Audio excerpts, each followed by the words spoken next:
Oh my God, I have learned an awful lot. And I've been to a lot of places, and I've made the best of my organs.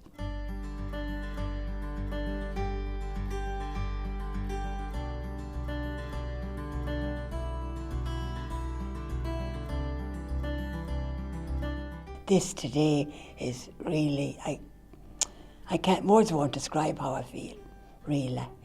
And I'm so grateful for all people has done, and for the lovely presentation of my medal today was something else.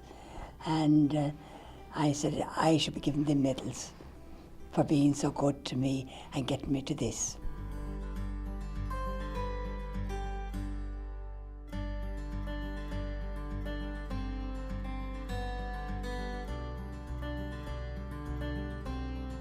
Donor came up that suited three of us, a girl and a boy. The boy needed the heart and the girl needed lungs.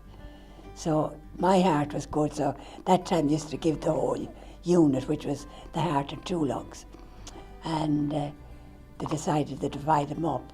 So I got one lung and the girl got the other lung and the boy got the heart. But I was the only survivor.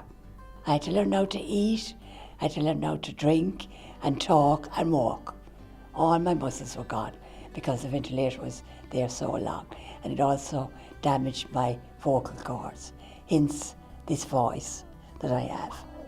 It's a great pleasure to present this golden medallion to you in recognition of your wonderful achievement. I hope that anyone that's awaiting a transplant, that it'll give them courage, and anyone that has one, they can make it if they think positive. And to thank all those who have donor cards, and please, please get a donor card, because without them I wouldn't be here today. But I pray for them every day and for their families. Oh my God, I have learned an awful lot, and I've been to a lot of places, and I've made the best of my organs.